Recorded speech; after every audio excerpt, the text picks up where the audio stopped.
Instagram teen accounts have automatic protections for what teens see and who can contact them, plus time management tools. And Instagram will continue adding built-in safety features to help create age-appropriate experiences. Learn more about teen accounts and Instagram's ongoing work to protect teens online at instagram.com/teen accounts.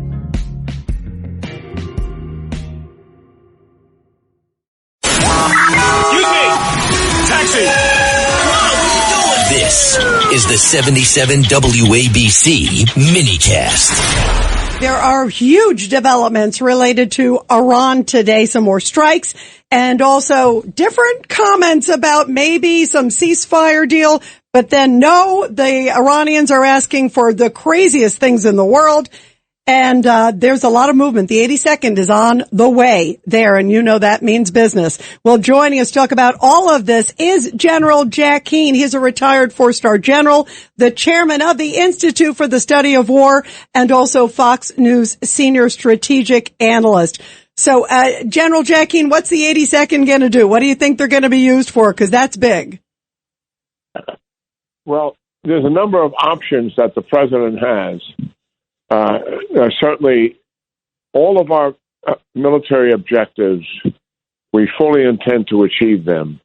The Central Command Commander and the IDF, I've had the privilege to speak to both of those leaders, and they are on mission to accomplish the missions that the Prime Minister assigned to the IDF and the President assigned to the CENTCOM Commander, Admiral Cooper, excuse me.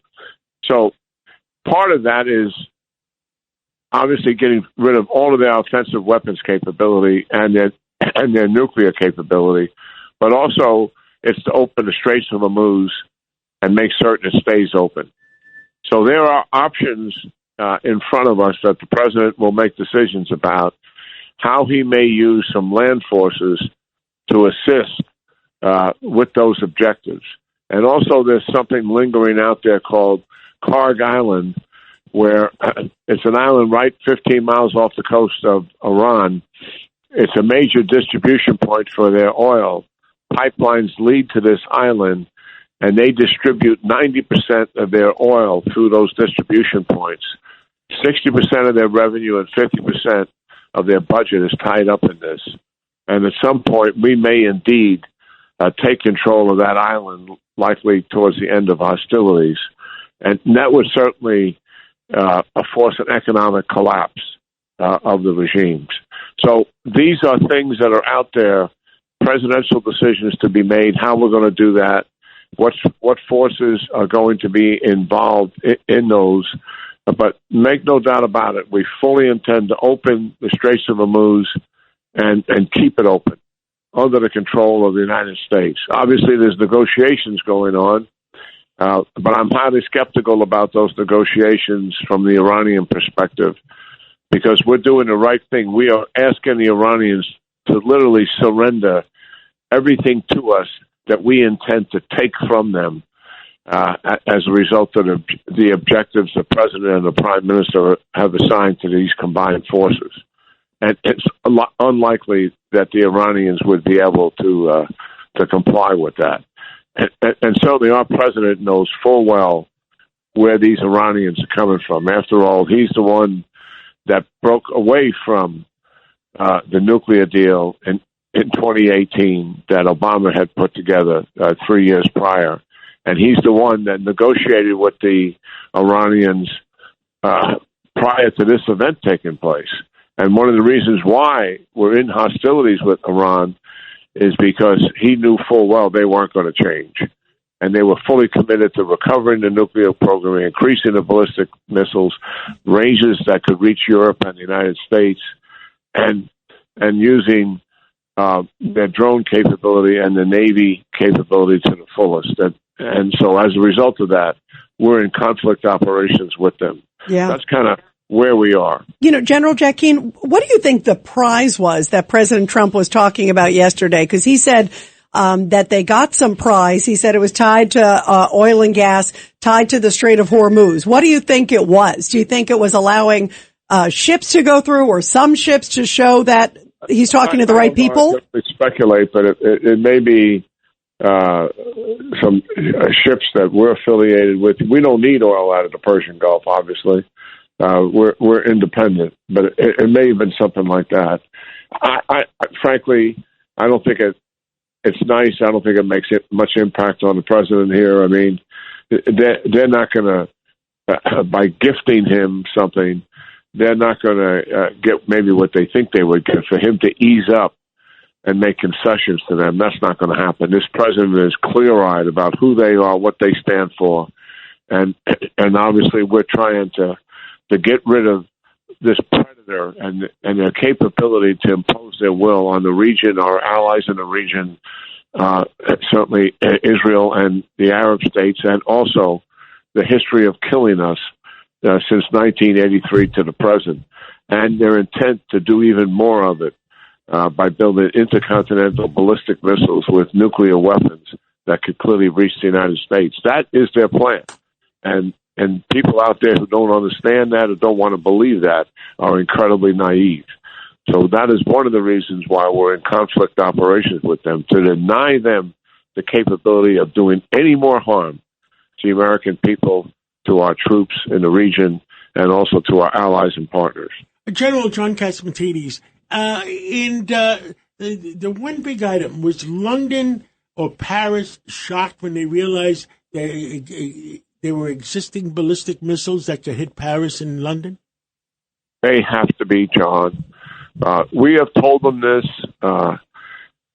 in the past, but I still think when they saw it actually take place and know full well while those missiles went south, and if they went north, they could have reached both of their capital cities.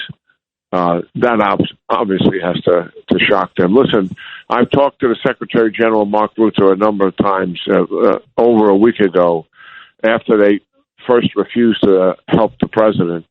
And he told me straight out, he says, General, he said they're overreacting to the fact that they weren't consulted with prior to the operation. And I said, Secretary General, listen, I mean, we didn't tell our people, and we didn't tell Congress of the United States, because we were trying to achieve tactical surprise and kill their leaders as the first event of the war.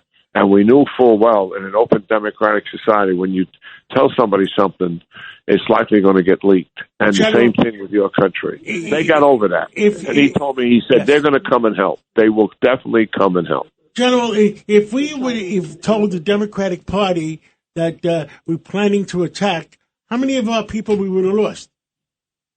Well, I know it would have been leaked for sure, yes. And we wouldn't have likely lost anybody immediately, John, because what we're trying to do, those weapons to take down the leaders, they were standoff weapons fired from airplanes outside of Iran, and also cruise missiles from ships outside of Iran. So there was no threat to the people who were shooting the weapon systems.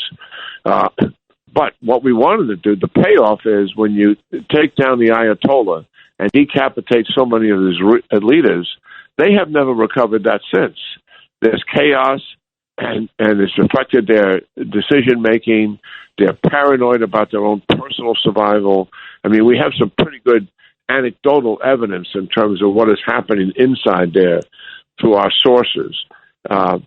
And yes, no direct relationship to loss of life, but certainly yes.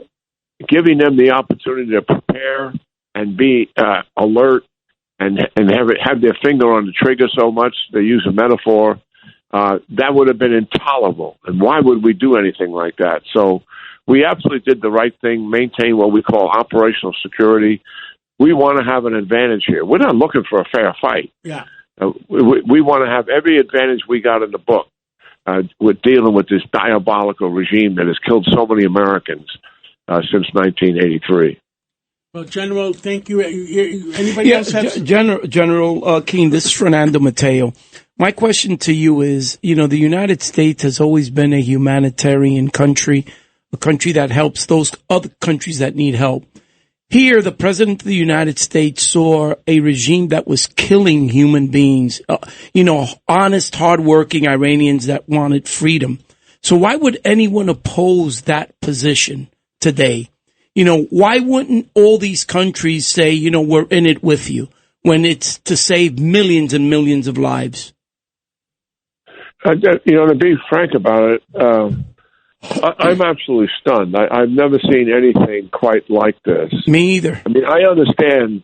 I was a young officer in close combat in Vietnam, and I dealt with other conflicts since. And I understand when wars drag on and maybe there's not as much progress as people would like to see, the support for that begins to gradually evaporate over time. I get that.